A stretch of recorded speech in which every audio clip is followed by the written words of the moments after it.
Cotton museum లోకి వచ్చింది. చింతన బయట కార్యకర్తల సమావేశం అయింది.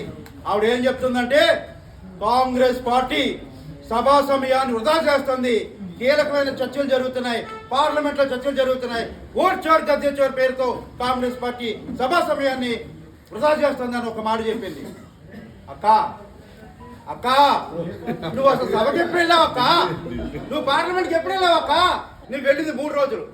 నిన్న వర్షాకాల సమావేశాల్లో పార్లమెంట్ 20 రోజులు జరిగితే నువ్వు వెళ్ళింది 2 రోజులు.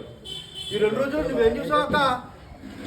సభా సమయాన్ని ఎక్కడ పాడైంది, ఏ రకంగా పాడైంది? ఇంకొక మాట కూడా చెప్తున్నాం. రాహుల్ గాంధీ గారు ఓట్ చోరు గద్దె చోరు సంబంధించి బీహార్లో చెప్పారు, ఢిల్లీలో చెప్పారు, ఆంధ్రప్రదేశ్లో చెప్పారు, తమిళనాడులో చెప్పారు, సభలో పెట్టారు, ర్యాలీలు సభలు సమావేశాలు జరిగినాయి కదా. ఎలక్షన్ కమిషనర్ జ్ఞానేష్ కుమార్ మాట్లాడాడా? ఇవాళ జ్ఞానేష్ కుమార్ ఎలక్షన్ కమిషన్ అన్యాయం జరుగుతుందని చెప్పి ఆయన సభలో మాట్లాడితే మైక్ కట్ చేసింది ఎవరక్క? నీ స్పీకర్ కాదా? మీకు దమ్ము లేదు. రాహుల్ గాంధీ గారు మాట్లాడుతుంటే మైక్ ఇచ్చే దమ్ము మీకు లేక సభ రద్దు చేసుకుని బయటికి పోయింది ఎవరు? మీ మోడీ కాదా? మీ అమిత్ షా కాదా? ఎవరు పాడు చేశారు సభా సమయాన్ని? నువ్వు తెలుసుకో. నువ్వు ముందు రోజు పార్లమెంట్కి వెళ్ళు. ఇది రాజమండ్రి కాదు. నువ్వు 4 రోజులు ఒంగోలులోను, 5 రోజులు హైదరాబాద్లోను, 4 రోజులు అమెరికాలోను, 2 రోజులు మాత్రం నీ ఊర్లో వచ్చి ఇవాళ రాజకీయాలు మాట్లాడుతున్నావు అక్క. ఇది తప్పు, ఇది పొరపాటు. రాజమండ్రి ప్రజలు చైతన్యవంతులై ఉన్నారు. దయచేసి అట్లాంటి వ్యాఖ్యలు కాంగ్రెస్ పార్టీ మీద చెప్పొద్దు. ఇవాళ కాంగ్రెస్ పార్టీ దేని మీదే కదా నీకు బీఫార్మ్ వచ్చింది. నువ్వు మంత్రి అయ్యావు కదా. చంద్రబాబు నాయుడు ఇచ్చాడా? నీకు పవన్ కళ్యాణ్ ఇచ్చాడా?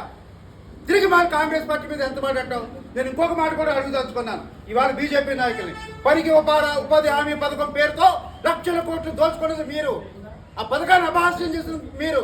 ఇవాటికి కూడా ఇప్పుడు కూడా పవన్ కళ్యాణ్ గారి ఆఫీసులో అమరావతిలో పనికి ఆహార పథకానికి 20%, 30% లంచాలు ఇవ్వండి.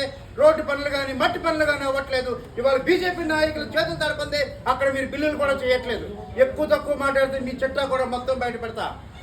ఏ నాటకాలు ఆడుతున్నారా? తమిళనాడు చేస్తున్నారా? కాంగ్రెస్ పార్టీ జోలు వస్తే కనుక కాంగ్రెస్ పార్టీ కార్యకర్తలు కానీ నాయకులు జానికి వస్తే ఖబర్దార్. బీజేపీ నాయకులారా మిమ్మల్ని రాజమండ్రి దాటేదాకా తరిమి కొట్టేదాకా మేము ప్రయత్నం చేస్తాం. ఒళ్ళు హోళ్ళు దగ్గర పెట్టుకొని మాట్లాడండి. జై కాంగ్రెస్, జై కాంగ్రెస్.